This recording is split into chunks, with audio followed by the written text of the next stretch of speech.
Olá, sejam bem-vindos ao nosso podcast Chá com ADM. Eu me chamo Gabriele, eu estou aqui com a minha equipe, o João, o Jefferson e o Valdemir, que estão atrás das câmeras. Nós somos acadêmicos da primeira fase do curso de administração e hoje nós estamos aqui com um convidado muito especial, o senhor Moacir José Salamone. Obrigado pelo convite, eu fico feliz em poder contribuir com o trabalho acadêmico de vocês. Parabéns e obrigado, João, por ter feito esse convite. Uma oportunidade única, talvez, que eu tenha de contribuir com alguma experiência que eu tive ao longo da minha vida de trabalho.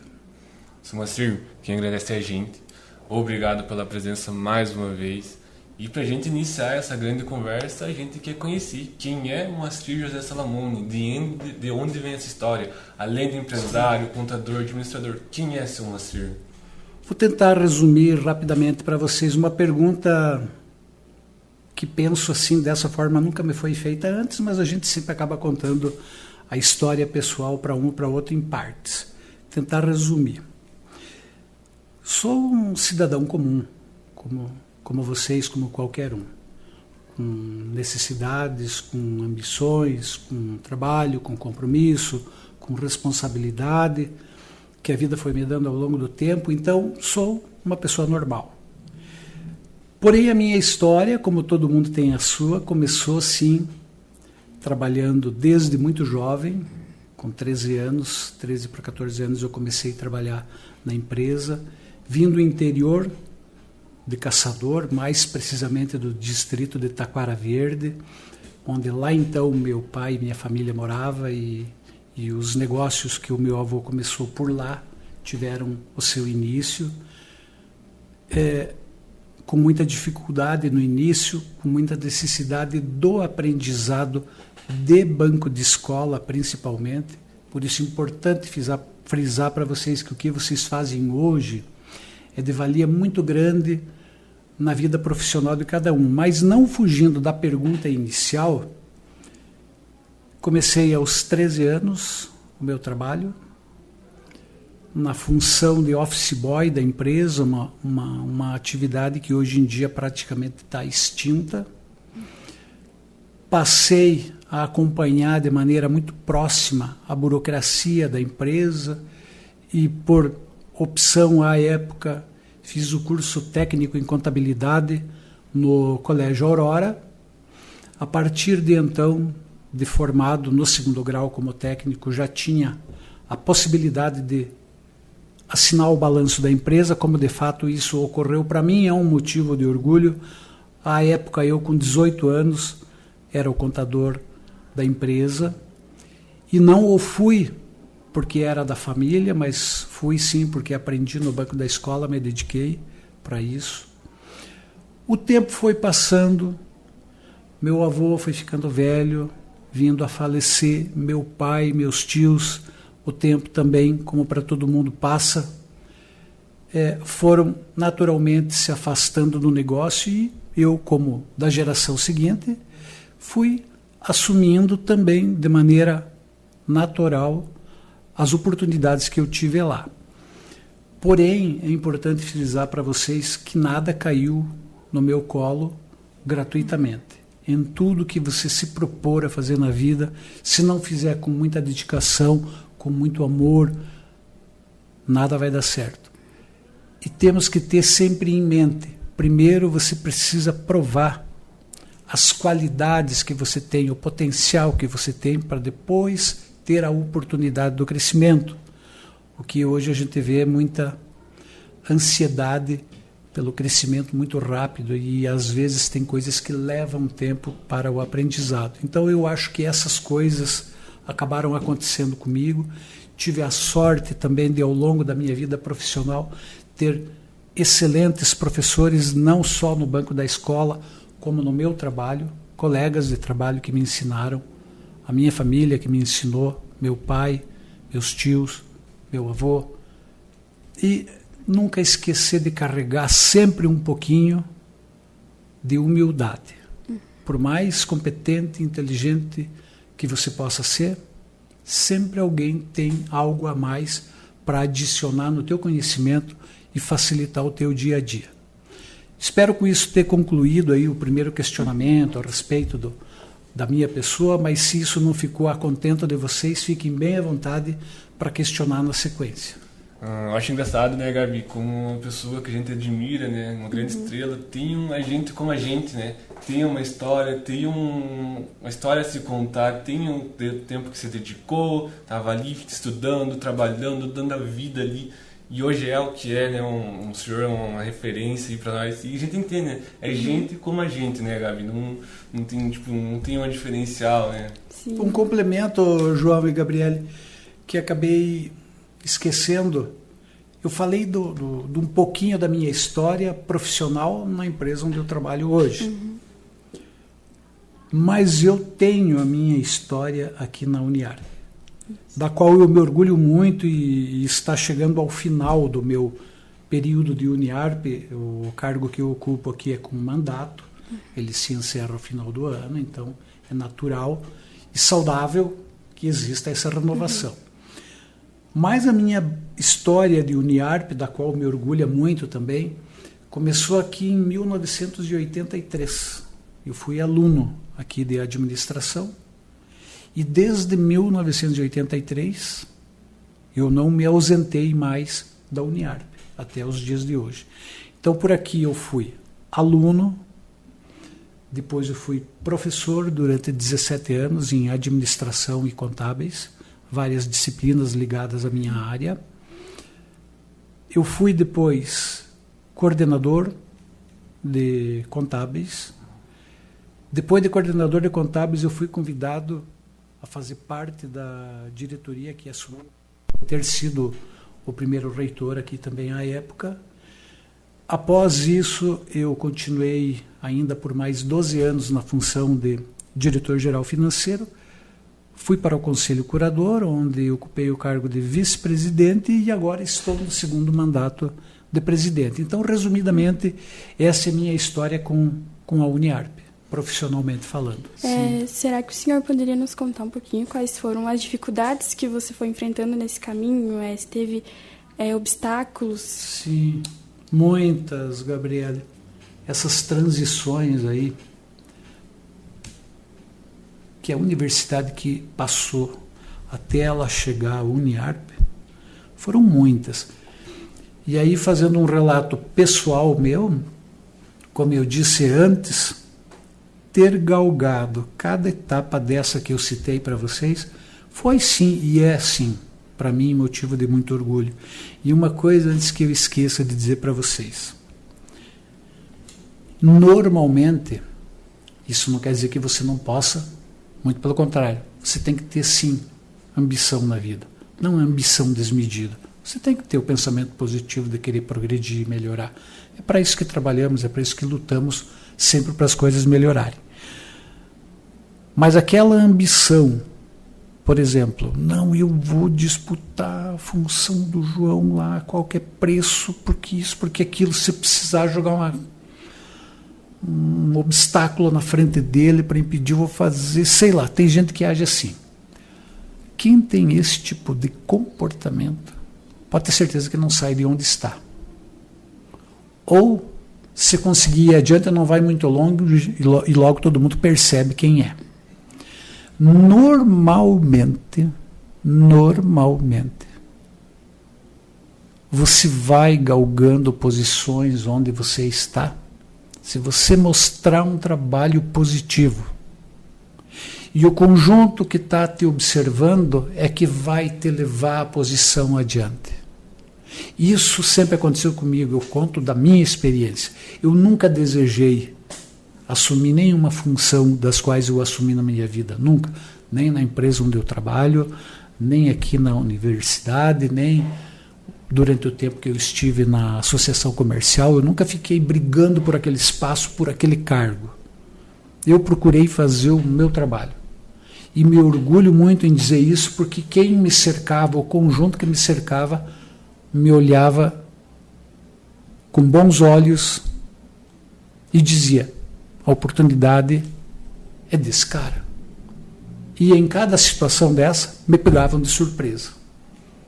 Porque ao mesmo tempo que você não quer, se dedica para fazer teu trabalho bem feito, naturalmente alguém vai observar e na primeira oportunidade vai te levar adiante. E isso aconteceu comigo. Desde o primeiro convite para vir aqui dar aula, para todos os cargos que eu citei antes, que eu ocupei aqui em direção, nunca fui atrás de nenhum cargo. O conjunto veio, no bom sentido, me encurralou, agora é você. E claro, sempre fui extremamente nervoso e temeroso quando assumi cada função dessa, porque é a responsabilidade, é o compromisso, isso para mim vale muito. Mas, ao mesmo tempo, tinha a segurança, a equipe, o conjunto que me colocou lá não vai me abandonar, e nunca me abandonou. Então isso vale até como uma dica, uma orientação assim profissional para vocês que são muito jovens, com um futuro enorme pela frente, um futuro brilhante.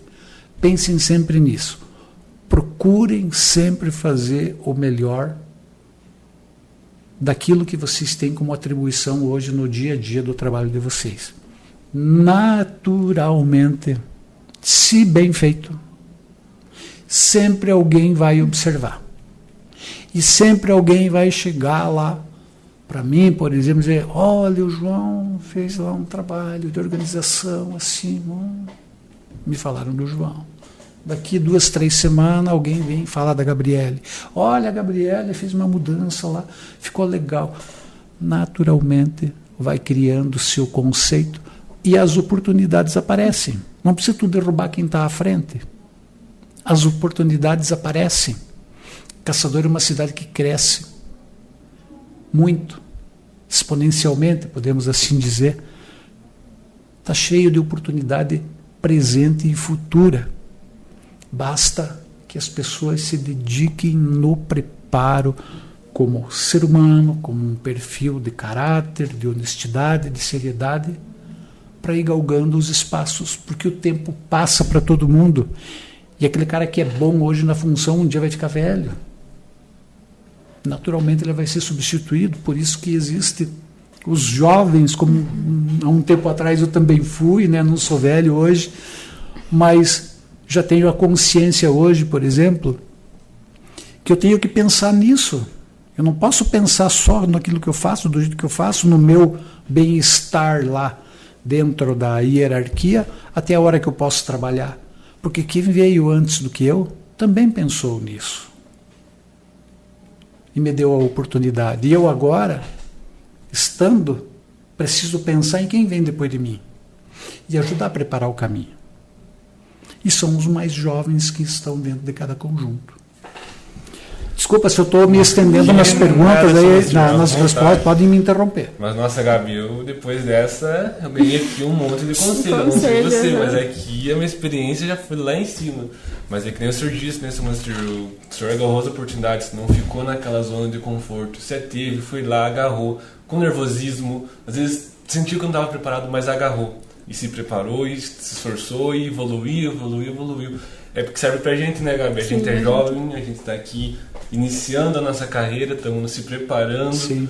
Então a gente tá agarrando a primeira oportunidade de estar aqui, né, no podcast e evoluir cada vez mais, Gabi. Deixa eu complementar uma coisa, João e Gabriele, assim, que eu acho importante dizer para vocês. Abrir mão, à época que eu estava na faixa etária de vocês aí, abrir mão de muito lazer. Abrir mão de muito fim de semana. Abrir mão das noites livres. Porque muitos finais de semana me dediquei a trabalho. Extra meu trabalho. Para a época ter uma renda extra. Me dediquei ao estudo.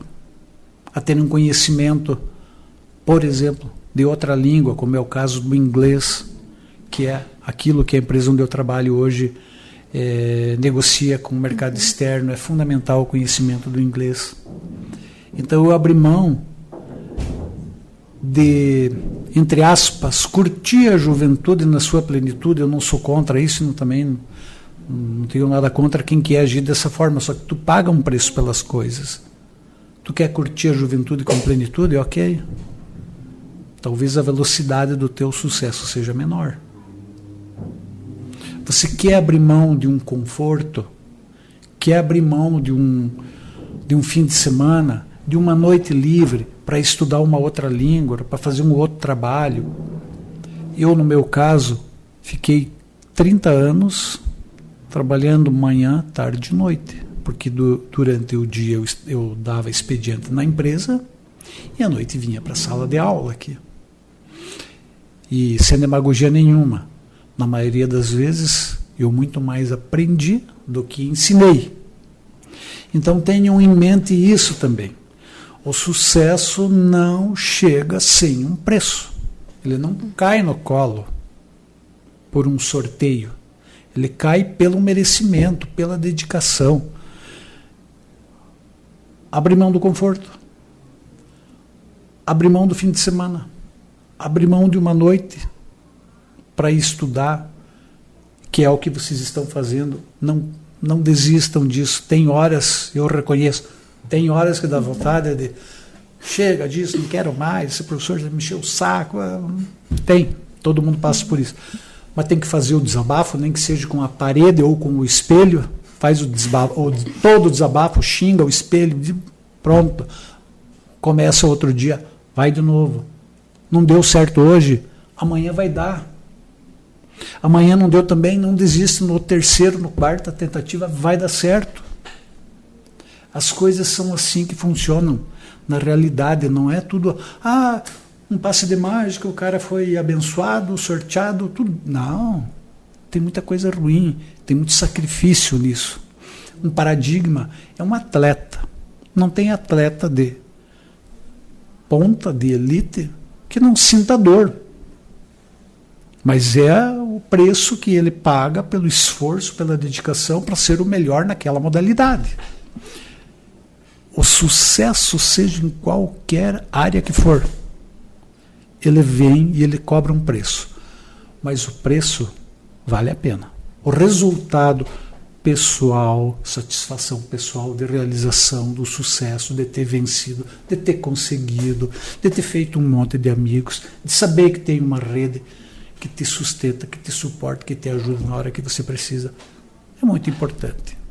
Do contrário, você continua lá curtindo a juventude, como eu disse, na sua plenitude, mas as perspectivas do sucesso são reduzidas nesse caso. É aquilo, né? A gente, para alcançar o sucesso, tem que sair da zona de conforto e se esforçar, se dedicar. E aproveitar que é jovem, né? Não deixar para ir para frente, depois se dedicar, não dá para deixar. Mas agora, fugindo um pouco desse assunto, o senhor falou isso sobre a empresa que o senhor trabalha e tudo mais. A gente quer conhecer, né, qual que é a empresa, né? A gente sabe que ela é uma empresa que exporta, que trabalha com um produto específico que são as molduras. O senhor conseguiria explicar para nós como que ela surgiu, como é que é o mercado dela, como é que foi esse produto, como é que foi evoluindo, até chegar hoje em dia? Muito bem. Essa é uma história que me orgulha muito, porque é a história da minha família, né? A minha referência de família, porque foi o que a gente conheceu, né? Foi a partir do meu avô. Sim. Alguns irmãos do meu avô, eu lembro que a gente conheceu alguns irmãos. O meu bisavô morreu antes de eu nascer. Então a referência do negócio, e porque foi quem fundou o negócio, foi o meu avô, né?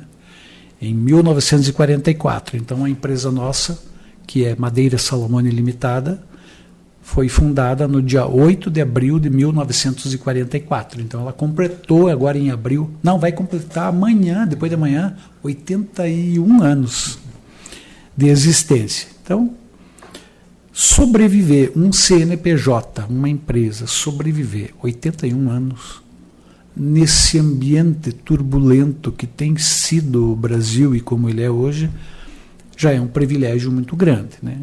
O fato que a taxa de mortalidade em empresas é muito grande. Nasce num ano, morre no outro, é uma pena, né? Mas eu acho que é aquilo que eu falei antes, sem fugir da pergunta do João, é não desistir.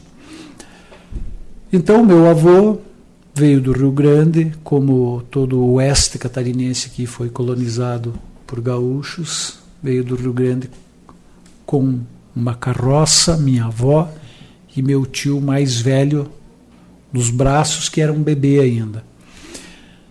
E muito provavelmente, até pelo que a gente comenta lá em casa, talvez o pai já em projeto, minha avó talvez já gestando meu pai já nasceu aqui em Caçador. Meu pai está com 89 anos, então logo que o meu avô chegou aqui, meu pai nasceu. Caçador foi fundado em 34. Meu avô chegou logo depois de 34, em 44 que ele iniciou os negócios. E a época aqui, como toda a atividade florestal da época, era extrativista, a exploração da mata nativa. E que, de maneira muito inteligente, foi interrompido, não poderia continuar aquilo que se via à época. Ou hoje nós não teríamos mais uma árvore nativa aqui, né? Então acho que foi uma medida muito correta. A partir daí iniciou-se o processo de reflorestamento com pinos e eucalipto, muito mais pinos, né? Muito pouco eucalipto. E meu avô foi, através da empresa, meu avô, claro, o pioneiro nisso também à época. Foi uma das primeiras empresas à época que se dedicou ao reflorestamento do pinos, totalmente desacreditado ainda, né? Não se compara a qualidade da madeira da araucária e imbuia à madeira do pinos, não se compara. Mas hoje é o que nós temos, é o pino. Então o meu avô acho que foi um visionário, primeiro por ter fundado, começado esse negócio sem recurso nenhum, ter tido a visão à época de migrar da madeira nativa para a madeira reflorestada. Meu avô conseguiu fazer a transição da geração dele para os filhos. Ela é mais fácil. A geração dos filhos do meu avô, meu pai e meus tios, não conseguiu por completo manter o conjunto, e isso não é um demérito a ninguém, muito pelo contrário, como eu disse antes, o negócio não deu certo, mas nem por isso nós precisamos ser inimigos, né? O estresse rola na hora da negociação, evidentemente que sim, é natural, mas depois do negócio resolvido, pronto, vira-se a página, vamos para frente, é o que acontece hoje. A partir de então, nós nos dedicamos ao beneficiamento da madeira, que, num primeiro momento, só a madeira serrada, que é, sim, uma filosofia muito discutida e debatida hoje, inclusive. Nós precisamos agregar valor à nossa matéria-prima. Quando eu digo a nossa matéria-prima, aqui, de Caçador e região. Não se concebe mais vender um produto que não tem um valor agregado. Nós precisamos trazer recurso para cá. Nós precisamos que as pessoas aqui de Caçador que vivem no entorno dessa economia da base florestal, vamos dizer assim, que é o que nós estamos falando, cresçam juntos, possam ter um rendimento melhor, que a empresa ganhe mais para poder pagar melhor o funcionário. Isso é uma corrente. Então, assim, há pouco tempo atrás, era muito raro você saber uma empresa que tivesse algum equipamento importado, por exemplo. Era muito caro, não podia comprar. Ou tinha um fabricante nacional, sem desmerecer nenhum fabricante nacional, mas que não tinha a tecnologia que tem um equipamento importado. Hoje é quase que comum você perceber as empresas nesse ramo de atividade se modernizando, investindo, uma preocupação fundamental com a formação das pessoas. Isso é o ponto central da discussão. O item número 1 de prioridades. No momento que você não elegeu como o patrimônio, não que as pessoas tenham valor, ninguém tem valor financeiro, é imensurável qualquer um. Mas no momento que tu não elencar lá como qual o patrimônio mais importante da empresa, e não for lá, número 1, as pessoas que estão na empresa, algo está errado. Começa por aí. Quando você elenca lá os seres humanos, as pessoas que estão na organização, como o melhor e o maior patrimônio da empresa, o restante tem tudo para dar errado. Colocou isso como prioridade, e isso não significa também chegar e ficar passando a mão no cabelo de todo mundo, dizendo, não, tem horas que você tem que ser meio tem o disciplinador, né? Não, peraí, escorregou, entra no trilho aqui de novo. Mas não é pela maldade, é pelo objetivo à frente, é pela retidão de conduta do conjunto, é pelo resultado que essas pessoas bem preparadas vão trazer para todo mundo. Não abandonar nunca o banco da escola. O Sindicato da Madeira aqui faz um trabalho excepcional. Tem o Tratado de Excelência da Madeira, do qual eu, todo ano, sempre tem que ter algum colega, algum colaborador que faça parte da turma que está lá no Senai fazendo essa formação. Como o João, por exemplo, não está lá fazendo o curso do Senai, mas está no banco da faculdade. Não está no banco da faculdade, vai fazer um curso profissionalizante. Eu não sei. Volta àquela questão que eu disse antes. Sacrifica um pouco do teu tempo para uma preparação pessoal, profissional, para você ter condição de contribuir no conjunto depois. Então, voltando à pergunta inicial, fugi um pouco do assunto, João. Então, voltando à história da empresa, meu avô iniciou extrativista, passou para madeira reflorestada, foi ampliando o negócio depois para, no início, madeira verde, depois madeira secada. Depois da madeira secada, vamos tentar fazer o beabá do comércio externo, à época que era preparar só a madeira sem nó para exportação. Aquilo que hoje lá nós conhecemos como blocks, que é o pedaço da madeira cortada sem nó. A partir daí veio a etapa seguinte, que é vamos emendar esse estoco de madeira e fazer uma peça comprida. Nossa, aquilo... vou contar da minha experiência daquilo. Eu achava que quando foi embarcado o primeiro container de pedaços de madeira, meu Deus, essa empresa aí é exportadora. Cara, mal eu sabia que não se estava se dando naquele momento nem o primeiro passo. Evoluiu-se então depois para madeira emendada. Meu Deus, aqui foi outra revolução. Nossa, agora chegamos no topo. Imagina se a gente fazia o pedaço, agora faz a peça inteira. Logo na sequência, a peça inteira, que para nós lá é conhecida como blank, virou a moldura. Nossa, quando virou a moldura, então, e um perfil de moldura, aquilo era o ovo de Colombo. Chegou no topo, agora chegou no topo. Nada, meu Deus, terminou aquilo, começou a dificuldade da venda do produto, porque não tinha um acabamento melhor, que era a pintura. Meu Deus, agora a pintura era uma coisa que a gente fugia, porque pintura em madeira é uma coisa muito complicada. Vamos ter que encarar isso. Fomos para a pintura. Bom, agora chegou no céu, agora não tem mais aqui nada. Aí vem a variação de modelos, de perfis, ou seja, o mercado está em constante evolução. Partimos lá do toquinho da madeira, chegamos hoje numa linha de fabricação de molduras, vários perfis, para não dizer praticamente todos os perfis de moldura. Então, a complexidade é maior, o número de equipamento é maior, o número de funcionários é maior, o desperdício é maior, tudo é mais trabalhoso, mas é o que dá a sobrevivência do negócio. Porque não pode se dar o luxo de escolher. Não, eu só vou fazer essa garrafa aqui. Se pedir uma amarela, não vou fazer. É uma opção. Só que você começa a fechar as portas do teu mercado, né? E eu, particularmente, acompanhando lá o mercado, a clientela lá fora, assim, já visualizo que do estágio em que a gente se encontra hoje de industrialização, ele não perdura por muito tempo, sem a gente agregar mais coisas ao produto, sem vencer mais etapas da produção onde esse produto é aplicado lá no destino. Isso requer o quê?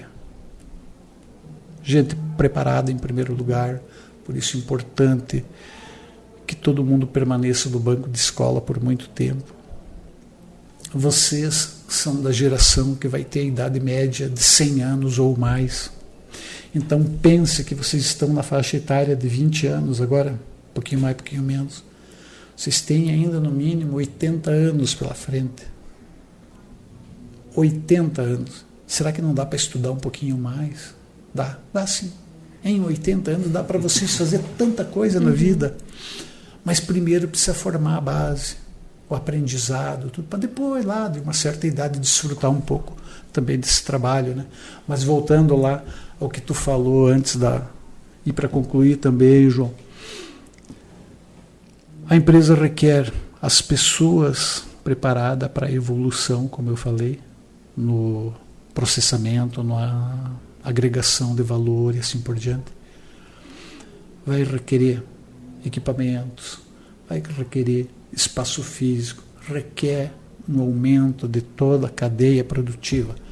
E hoje, qualquer investimento nessa área, ele é muito caro. Qualquer equipamento de ponta na área da madeira é importado ou requer tecnologia fora do Brasil. E é aí que eu vejo, assim, fugindo até do ramo da madeira, é aí que eu vejo que o Brasil perde muito tempo polarizando uma discussão política que não leva a lugar nenhum, ao invés de se preocupar com o problema central. O Brasil vende, exporta, na sua grande maioria, produtos para ser agregado valor lá fora. Em muitos produtos de madeira isso acontece. Minério de ferro, um exemplo clássico, sai daqui para ir para a China, para outros lugares do mundo, a preços irrisórios, carregado em vagão, com uma carregadeira, uma coisa rústica, para voltar de lá na forma de um automóvel, por exemplo. Nunca fiz essa conta. Quantos vagões de minério o Brasil precisa vender para equivaler ao valor de um carro que traz de lá pronto? Será que não podia fazer esse carro aqui? Estou dando o exemplo do carro. Quantos outros? O agronegócio aqui do Brasil, que é um exemplo de tecnologia aplicada no campo e produtividade. O Brasil é a segurança alimentar do mundo. Mas por que tem que mandar toda a soja in natura daqui do Brasil para ela ser industrializada lá fora? Tudo bem que de repente acaba não voltando muita coisa para cá. Mas será que não podia fazer aqui mesmo no Brasil? Claro, falar aqui é fácil, são problemas de solução um pouco mais complicada às vezes. Mas é esse olhar que eu tenho sempre comigo. Por que mandar para fora para o outro fazer para ti e devolver te cobrando bem mais? Só que nós não competimos com estrada. Não tem. Porto. Não tem. O Brasil peca muito, mas muito mesmo, na infraestrutura que ele oferece a um empreendedor aqui do Brasil. Nós competimos a indústria de caçador, longe do porto, estrada em situação, agora um pouquinho melhorando o nosso acesso a uma rodovia federal, porém com congestionamento constante, o corredor para o escoamento da produção de 70% a 80% de Santa Catarina passa por uma única rodovia, que é a 470. Quer dizer, nós temos muitos gargalos. Enfrentando todas essas dificuldades, a indústria aqui de caçador compete com o mundo. E não passa vergonha. E compete, porque ela sobrevive e ganha a competição, no preço, na qualidade. Então, se nos fosse dado uma condição melhor de trabalho, a força produtiva das pessoas daqui de Caçador, o DNA desse povo que mora em Caçador é algo, penso eu, até de um estudo mais aprofundado, porque com todas as adversidades, aqui é um expoente na economia, um expoente na exportação, é a garra dessa gente. É aquele item número 1 que eu falei, do melhor patrimônio de qualquer empresa. Desculpa se eu me estendi, mas... É isso aí, Sr. A gente olha assim, falta apoio ao empresário, né? Ao empreendedor, à indústria, né? E o mais complexo é você entender como que surgiu um processo desde você cortar o pino, você assecar, você fazer a emenda finga, cortar para sair um material prime ou sem prime, sabe? Então é uma tensão muito complexa e você tem uma dificuldade, uma ameaça ali te dificultando, que é o país, que é as taxas, que é a falta de apoio ao empresário. Isso é algo que, por um lado, é bom, que acaba se superando, como o senhor disse, tem uma visão perfeita lá fora da empresa brasileira, mas aqui dentro acaba sendo ruim, porque é aquela questão fica afogando cada vez mais o empresário que se vire, sabe? É muito isso. A gente quer entender também como que o senhor lida com essas ameaças assim, né, dentro da empresa, essas ameaças, as oportunidades que foi agarrando. Existe alguma força, alguma fraqueza que a empresa... Qual que é, vamos dizer, como que a Salamone se diferencia, se diferencia nesse mercado, né? Eu acredito que tem uma concorrente muito forte que é o Chile, mais ou menos. Sim. Muito interessante a tua pergunta, João. Bom, como que a nossa empresa se diferencia? Ou talvez não se diferencie, mas tenha conquistado clientes, que isso é muito importante. E conquistar clientes talvez seja a diferenciação que você faz, né? Primeiro, qualidade. Qualidade é o ponto fundamental de qualquer produto. Tem dois tipos de água aqui. Uma de uma composição legal e a outra inferior, ao mesmo preço. Você já escolheu, né? Você nem já está escolhido, né? Então esse é o mercado que nós enfrentamos. A concorrência, como tu falou, João, ela vem fortemente da Ásia, há um tempo atrás, e hoje também China, Malásia, Taiwan, Vietnã, Indonésia. Os asiáticos, de uma maneira geral, são os grandes competidores nossos no mercado americano, que é o grande mercado aqui das empresas de caçador. Numa concorrência extremamente desleal, e volto naquilo que eu comentava anteriormente um pouquinho para deixar isso bem claro. O salário do Brasil é o melhor? Não. Ele precisa melhorar muito. Foi aquilo que eu falei antes. Primeiro, você tem que engordar bem a vaca e tratar ela. Daí ela vai dar leite. Sem ter feito isso, não tem como querer tirar o leite da vaca. É o caso da massa salarial que eu sempre defendi. Sempre que possível, eu acho que todo mundo merece ser reconhecido pelo trabalho que faz. Agora, se você tem um limite de ganho, você não pode distribuir muito, porque o teu ganho também é reduzido. Como é que tu vai distribuir? Então, primeiro tem que cuidar da vaca. Aí ela vai dar leite para todo mundo. O asiático lá tem um salário incomparável ao nosso, menor. A condição de trabalho, de segurança de um asiático não se compara à nossa. A maneira com que é tratado o funcionário é muito diferente da nossa. O que eu prefiro sempre é a nossa, mesmo que ainda tenha muito a que evoluir, porque nós oferecemos e somos obrigados a dar segurança, e isso é uma das questões, pessoalmente, que eu cobro sempre. Segurança sempre em primeiro lugar. Repeti várias vezes. Se ao final do dia de trabalho eu observar que você está saindo cansado do trabalho, exausto, ok, você trabalhou, você empreendeu energia, se desgastou, natural que tu, ao final do dia, esteja cansado. Agora, jamais com uma pontinha de unha trincada que seja, jamais. Então, como que tu faz esse tipo de coisa acontecer? Segurança, equipamento bom. respeito às leis. A advertência a quem estiver distraído no trabalho. Atento o tempo todo aos movimentos de todo mundo para que a questão segurança nunca seja negligenciada. Voltando à tua pergunta, João, de novo, respondendo isso ainda, mas nós vamos fazer um entendimento do teu questionamento dos desafios, né? Então, a qualidade, os competidores que estão no mundo todo, a matéria-prima, no meu entendimento,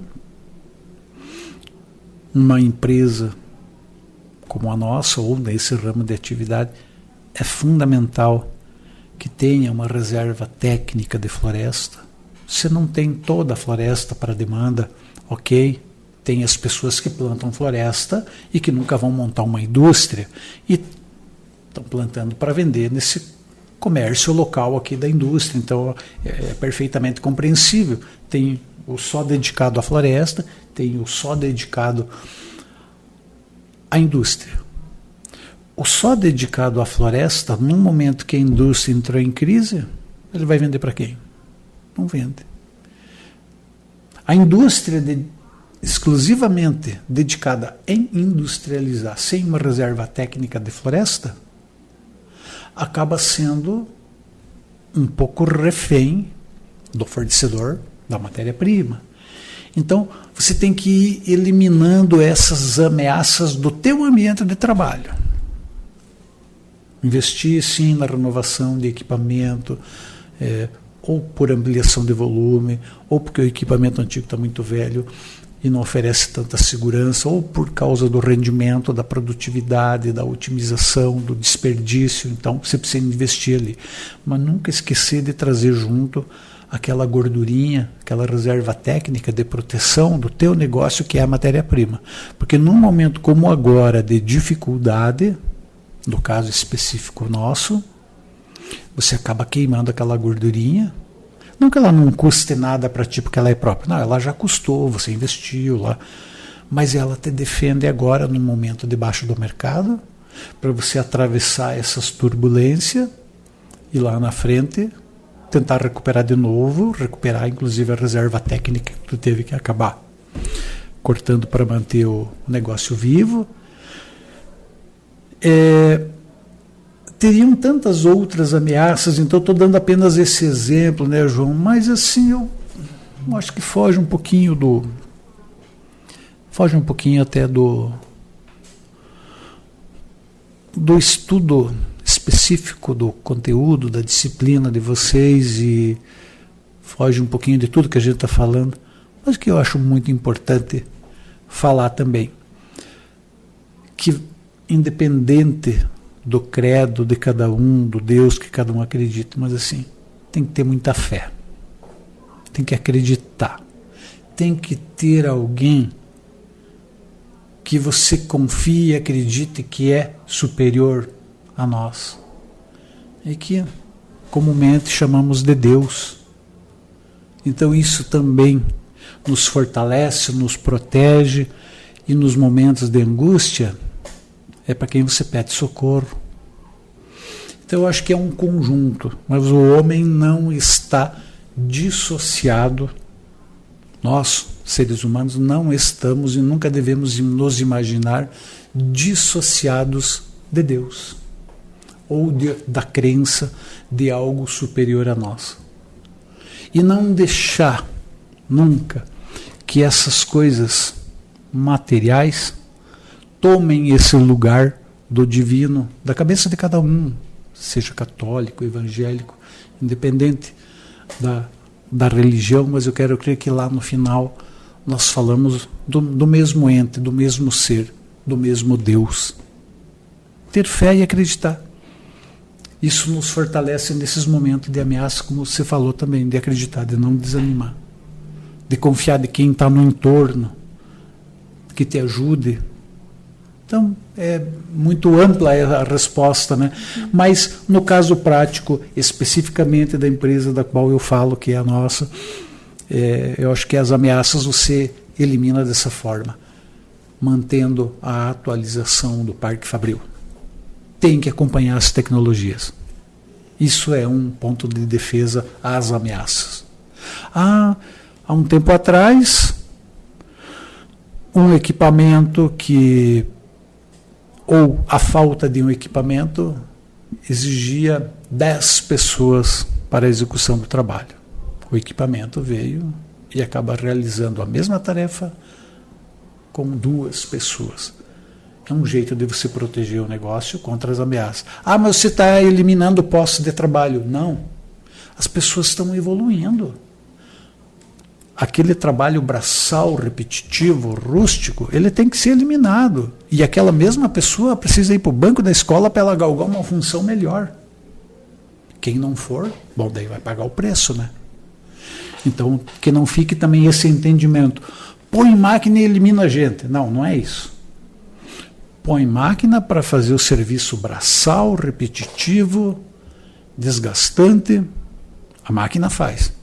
E aquele colaborador dá a oportunidade e tenta pôr na cabeça dele, vai estudar que tu pode fazer a função seguinte, aquela que a máquina não está fazendo. Ou, na pior das hipóteses, seu camarada, na pior não, na melhor das hipóteses, que vai ligar e desligar a máquina, porque é quem vai conhecer do processo do funcionamento. Então, só não queria que ficasse caracterizado isso. A ideia do põe máquina e elimina a gente. Não, não é isso. As pessoas que fazem um trabalho rústico hoje têm a oportunidade de se profissionalizar e fazer um serviço melhor e ter um rendimento melhor. Esse é o sentido. Pois é, como o senhor diz, a gente precisa se atualizar, estar apto à tecnologia também para reduzir a questão da insegurança. Com a tecnologia, com ali você tem mais segurança no trabalho também, como o senhor foca na empresa. Você tem algo mais a complementar? A Gabi quer falar mais alguma coisa? Trazendo a parte que o senhor falou, né, sobre ter algo para acreditar, que nem sobre Sim. ter uma religião, acreditar em Claro. Deus. Teve mais alguma coisa que te motivou, talvez, nos momentos, nos desafios, né, como a gente falou Sim. antes? Mais alguma coisa, alguém, talvez a família, que te motivou a continuar nessa caminhada de empresário? Sim. Sim, muito, assim, de maneira muito direta. O que me motiva todo dia? Levantar numa segunda-feira, com o tempo feio, emburrado, cinzento, frio, e você encarar a semana num momento pontual, e a gente não pode se abater assim de primeira com as dificuldades, num momento assim crítico do mercado nosso, de quem está trabalhando com madeira hoje aqui, que é a economia de caçador, né? Mas isso também é passageiro, como as coisas boas não perduram para sempre, né? Isso também é passageiro, e a vida é assim para todo mundo, não é todo dia que está todo mundo feliz, né? Mas o que me motiva a levantar todo dia, sair de casa, o que me dá gás assim na hora que dá, naquela hora, como eu falei, como vocês estudantes, dá vontade de chutar o pau da barraca, né? E não faço isso porque é muito claro para mim, muito, muito claro. O negócio começou há 81 anos. Meu avô nunca pensou nisso. Ele teve a hombridade de, ao final da vida, antes do final da vida, se preocupar com o negócio, passar adiante às mãos dos filhos dele, meu pai e meus tios, porque ele tinha uma preocupação com as pessoas que trabalhavam à época, mesmo que fossem poucas, mas ele tinha essa preocupação. Meu pai e meus tios tiveram a mesma conduta, legado do meu avô, com certeza. Não, precisa manter esse negócio, tem as pessoas que trabalham aqui. Por sorte, o negócio foi sempre evoluindo ao longo do tempo. Quando o negócio chegou sob a minha responsabilidade, juntamente com toda a equipe que está comigo lá, eu tive isso ainda mais forte, mais presente. Por quê? Porque eu tive o entendimento técnico pelo fato de estar aqui na Uniarp, tendo que estudar para preparar uma aula, e fui absorvendo teorias, entendimento, e na própria troca de informação com colegas, professores de outras disciplinas, que a importância social de uma empresa é muito grande. E eu não vejo aquilo como meu, ou como dos meus irmãos, que são meus sócios. Não vejo aquilo como meu, aquilo é nosso. Não. Aquilo é também o meu meio de sobrevivência. É de lá que eu tiro minha sobrevivência, que eu mantenho minha família, que eu pago minhas contas, que eu tiro minhas férias, que eu tenho a minha mesa farta todo dia. E com que consciência você chegaria lá? Estou cheio desse troço aí. Não está legal, não está bom. Fecha a porta. Não quero mais nem saber. O pessoal que se dane. Então isso não cabe para mim. Eu não vim na Terra para fazer esse tipo de coisa. Pode ser que um dia isso aconteça por alguma razão. Pode. O futuro a Deus pertence. Mas não será por decisão minha. Não quero mais. Fecha a porta. E o pessoal, não quero saber, vou embora. Então, respondendo a tua pergunta de novo, Gabriele, sim, tem algo muito forte que me motiva diariamente, levantar, assumir os desafios, que são as pessoas que estão lá comigo. Não só as que estão lá no dia a dia diretamente, porque cada uma daquelas pessoas tem a família em casa, tem filhos, tem esposo, que muitos deles, ou a grande maioria, está dependendo lá do rendimento para manutenção da família. Tem os sonhos de cada um. Tem um monte de gente que trabalha lá, que trocou de carro. Enfim, cada um com seus projetos pessoais. Como que eu vou matar isso por uma opção minha de, para mim tá bom, já estou com a minha vida financeira resolvida, o resto que se dane. Isso não me passa pela cabeça. Então, rezo todos os dias. O João está lá, sabe que eu sou muito devoto.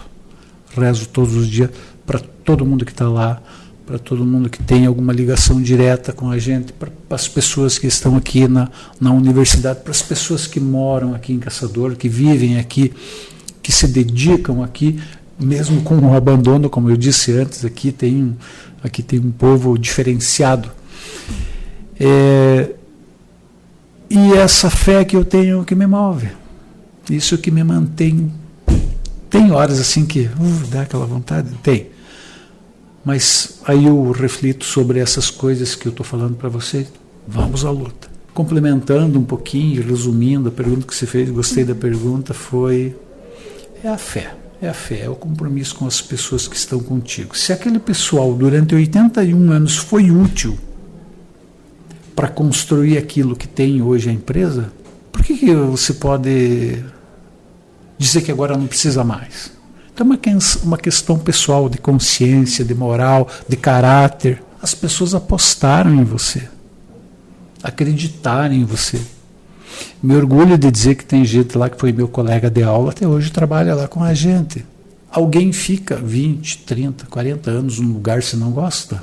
Por essas coisas, por essas pessoas é que eu me mantenho firme e peço a Deus que ilumine sempre o caminho de todo mundo em qualquer empreendimento que faça, seja ele qual for, que prospere. Isso vai ser bom para todo mundo. Eu acho que é isso, mais ou menos, resumindo o que tu perguntou. Eu acho que tem que ter Deus no coração, tem que ter muito mais, tem que acreditar, tem que praticar também, né? Tem que praticar, tem que ser bondoso, tem que ajudar.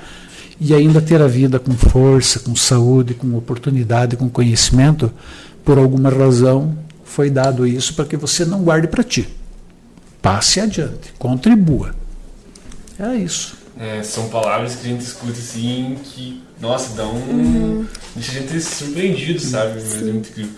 Mas para encerrar, a gente vai com uma última pergunta.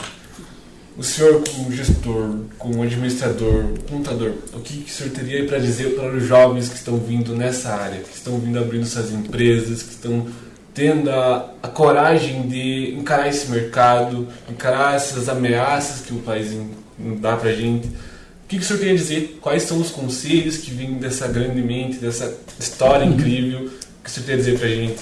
Tomara que eu possa dizer algo realmente que contribua. E é evidente, né, Gabriela e João, que a gente em uma hora aqui de bate-papo, pouco mais, pouco menos, não falta tempo, né, para discorrer sobre tudo isso. Primeiro lugar, que eu diria assim, sem medo de errar, e não é repetindo, é aquilo que eu falei antes para vocês, tem que ter dedicação. Tem que ter dedicação. Cara, se não tiver sangue no olho, no bom sentido, não chegar com vontade, não pode ser imediatista. As coisas não acontecem, eu fiz hoje, amanhã eu já quero. Não, tem que ter paciência, tem que ter perseverança, não desistir. Repetindo o que eu já falei, alguém sempre vai observar aquilo de bom que cada um faz onde estiver fazendo, como vai observar quem faz de mal também. Então, essa lição número 1. Fazer as coisas com amor, com dedicação, com garra. Segunda coisa, o ambiente é hostil aqui, como eu disse, no Brasil, para empreender. Muito, muito hostil. Mas não vamos nos ater a isso. As coisas mudam, as cobranças vêm, o processo, mesmo que lento, ele vai se ajustando, vai melhorando ao longo do tempo, os gargalos, as dificuldades e assim por diante. Empreender é um espaço gigante no Brasil. O Brasil tem tudo por fazer. Ao mesmo tempo que eu criticava que nós não temos a infraestrutura, é a grande oportunidade.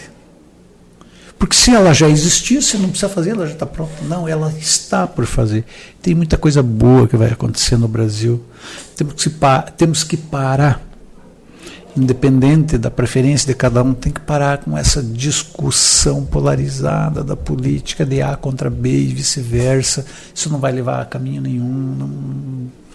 Não vejo como qualquer briga desse porte trazer algum resultado. Então essas coisas também com o tempo vão ser superadas.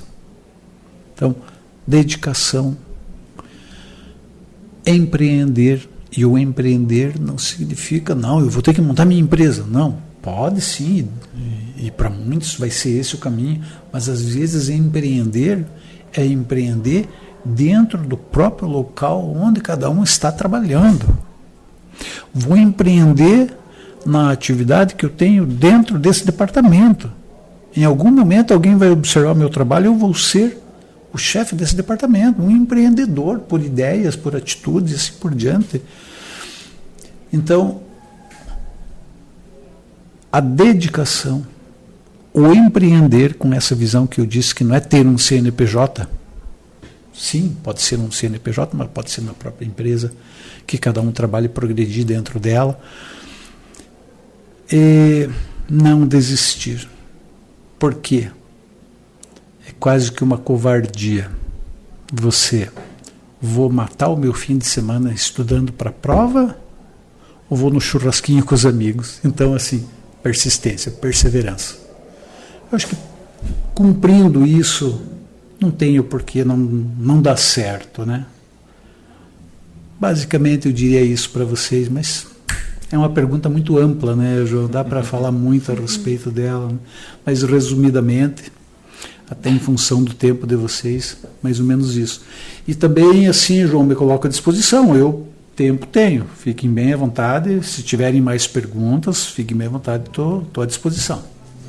A gente fica feliz, né, em receber esses conselhos, né, e até para o público que está vendo também entender a situação em si, né, mas a gente está com o tempo meio apertadinho, não podemos prolongar, e eu vou encerrar o podcast agora. E eu agradeço ao público que ouve a gente, agradeço de coração E encerro o podcast e convido a vocês a assistir um próximo episódio do Chá do ADM, com ADM. Obrigado a todos. Muito obrigado.